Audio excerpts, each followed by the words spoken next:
नमस्कार, आप सभी का स्वागत है लव इनफाइनाइट चैनल पर। ट्विन फ्लेम जर्नी में आप हैं तो इसमें सेल्फ केयर करने की बहुत ज़्यादा ज़रूरत है। जी हाँ, आज मैं यही वीडियो लेकर आई हूँ जिसमें कि बहुत लोग ये कहते हैं मैडम हीलिंग कैसे करनी है ये बताइए। हीलिंग के लिए तो देखिए बहुत सारी चीज़ें हैं, बहुत सारी वीडियोज़ मैं बना ही चुकी हूँ। लेकिन सबसे पहले ये ज़रूरी है कि सेल्फ अवेयरनेस आपके अंदर आना। बिना सेल्फ अवेयरनेस के आप ये नहीं जान पाएंगे कि आपकी क्या फीलिंग्स है ना? अगर आपकी फीलिंग्स कुछ अजीब सी हैं और आपको पता ही नहीं चल रहा है और आपके मुंह से सिर्फ यही शब्द निकलते हैं, पता नहीं क्या हो रहा है मेरे साथ, पता नहीं क्यों मेरे साथ ऐसा होता है, पता नहीं क्यों लोग मेरे साथ ऐसा करते हैं। अगर ये बार बार आपके साथ है, इट मीन्स आप अपनी फीलिंग्स को नहीं समझ पा रहे हैं। सिचुएशन को बाद में समझेंगे, पहले फीलिंग्स को समझिए, उसके बाद रिकॉग्नाइज करने के बाद फिर आगे बढ़िए कि क्योंकि आपकी ये फीलिंग्स ही आपको बहुत ज्यादा स्ट्रांग बनाएगी, आपके इस कनेक्शन को भी स्ट्रांग बनाने के लिए काम में आएगी। इसलिए आपको एक हेल्दी बाउंड्री सेट करनी पड़ती है। तो सबसे पहले आप एक्नॉलेज करेंगे अपनी इमोशंस को, और वो ही इमोशंस आपको इंडिकेट करेगा कि हेल्दी बाउंड्री सेट करने के लिए।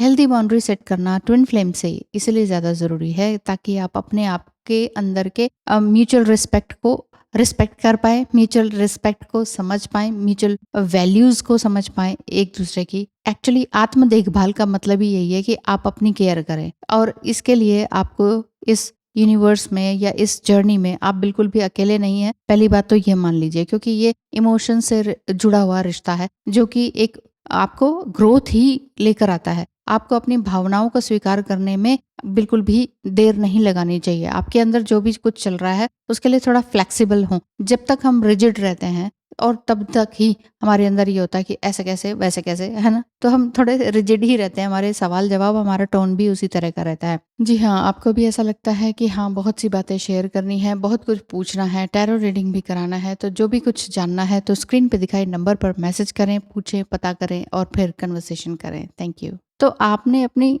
एक हेल्दी बाउंड्रीज क्रिएट करनी है ताकि आप अपनी बाउंड्रीज को ना तो आप किसी और के लिए लांग पाए, ना ही कोई और आपकी बाउंड्री को लांग पाए। उस समय में आपने डिस्टर्ब भी नहीं हो रहा है। कई बार हम लोग पता भी कर लेते हैं कि हाँ, ये मेरी बाउंड्री है, सामने वाला कुछ ज्यादा ही डिस्टर्ब करता चला जा रहा है, या डिवाइन मस्कुलाइन। तो ऐसे में आप डिस्टर्ब अंदर अंदर से हो जाते हैं, बाहरी रूप से अपने आप को रोक लेते हैं। बेसिकली ये चीज इस चीज के लिए नहीं है। ये जो जर्नी है ये इस चीज के लिए नहीं है कि बाहर से तो चुप हो जाओ और अंदर से डिस्टर्ब रहो। नहीं, अंदर से पीस चाहिए। इस अंदर पीस आएगा तो बाहर से आप कुछ भी नेगोशिएट कर सकते हैं, कुछ भी चीजों को अंडरस्टैंड कर सकते हैं, एक बाउंड्री को हेल्दी वे में बना सकते हैं, क्रिएट कर सकते हैं। तो सबसे पहले अपने आप को सेल्फ प्रायोरिटाइज कीजिए, सेल्फ में आइए। सेल्फ का मतलब ही यही है, सेल्फ केयर करना, अपनी इस जर्नी को सबसे पहले खुद को समर्पित करना, ईश्वर को नंबर 1 रखना, नंबर 2 अपने आप को देना, और नंबर 3 आपका डिवाइन मस्कुलाइन। फिर आपके परिवार आ जाता है, फिर आपके अपने बच्चे आ जाते हैं, या फिर बच्चे नहीं है तो फिर समाज आ जाता है ना? इसी तरह से आगे काम होता है। तो साथ ही साथ सेल्फ कंपैशन भी कीजिए। सेल्फ कंपैशन जो है वो आपको अपने सेल्फ काइंडनेस की तरफ लेकर जाता है, सेल्फिशनेस की तरफ नहीं जाता है। सेल्फ का मतलब सेल्फिशनेस नहीं है। ये सबसे ज्यादा जरूरी है सेल्फ कंपैशन करना। क्यों? क्योंकि हम अपनी इस जर्नी में, या जो जीवन यात्रा है, इसमें हम कहीं ना कहीं गलतियां करते हैं, जाने और अनजाने में। तो अपने आप से रिकनेक्ट होने के लिए का सेल्फ कंपैशन बहुत ज्यादा जरूरी है, जिसमें कि आपने जितने भी लेसन सीखे, आपसे गलती हुई, जैसे कि मान लीजिए आपसे कोई गलती हुई, तो आपने ये समझ लिया कि अरे ठीक है, कोई बात नहीं, मैं भी एक इंसान हूँ। अपने लिए रिजिड मत बनिए, ऐसे कैसे हो गया, मेरे से तो कभी गलती होती ही नहीं है, मैं कभी गलत नहीं करता या करती। ये सब करने की जरूरत नहीं है, क्योंकि ये अपने आप को ही ट्रिगर देने की बात है। और ट्रिगर्स को भी समझिए। दूसरी तीसरी बात यही है, ट्रिगर्स को समझिए कि आपका ट्रिगर किस तरफ होता है, कौन व्यक्ति आपको ट्रिगर कर जाता है और किस मामले में। और बार बार एक ही मामले में आप ट्रिगर हो रहे हैं तो रिश्ते कहीं ना कहीं बिगड़ते हैं। रिश्ते बिगड़ रहे हैं तो इट मीन्स दोनों तरफ से हो रहा है। ये नहीं कह सकते कि सामने वाले की वजह से रिश्ता खराब हो गया, है ना? रिश्ता आपने एक तरह से अंडरस्टैंडिंग ऑफ ट्रिगरिंग भी करना है। सबसे पहले आपने एक्नॉलेज किया अपनी नॉलेज, अपने इस फीलिंग्स को, एंड देन फिर आपने हेल्दी बाउंड्री क्रिएट की, और फिर आप अपना सेल्फ लव पे आए, सेल्फ केयर पे आए, और सेल्फ कंपैशन पे आए। फिर इसके बाद धीरे धीरे आपने इस पर आना है कि आप किस तरह से बिहेव कर रहे हैं, कहाँ पर आप ट्रिगर हो रहे हैं। किसी की भी वजह से आप ट्रिगर हो रहे हैं तो उस वजह को लिखिए, नोट कीजिए, उसके बाद ही समझिए। तभी मैं कहती हूँ कि जर्नल राइटिंग करना जरूरी है, राइटिंग करना जरूरी है। आप इसको जर्नल जर्नल करके बहुत बड़ा बना लेते हैं। सिंपली आप ये समझिए कि आपने एक डायरी लिखनी है कि आज मेरे साथ क्या हुआ क्या नहीं हुआ, हुआ, मैंने क्या अच्छा किया, क्या नहीं किया, किसी के चेहरे पे मैं मुस्कान लेकर आया या नहीं आई, ये मुझे देखना है, लिखना है, क्योंकि यही आपका सोल पर्पस है। दूसरे के चेहरे पे मुस्कान लाना है, दूसरे की किसी भी तरह से हेल्प करना। ये फूहड़ता की बात नहीं कर रही। मुस्कान लाने का मतलब आपने वाक़ई किसी के लिए कुछ ऐसा अच्छा किया या ऐसे अच्छे शब्द बोले कि सामने वाला दिल से प्रसन्न हो गया। जो कभी ना मुस्कुराता हो वो भी मुस्कुरा गया। तो ये आपकी अचीवमेंट है डेली की। और जब भी अचीवमेंट आपकी हुई हो इस तरह की, तो अपने आप को पैट करें कि वाह वेल डन, कि आज आज का दिन अच्छा गया, है कि नहीं?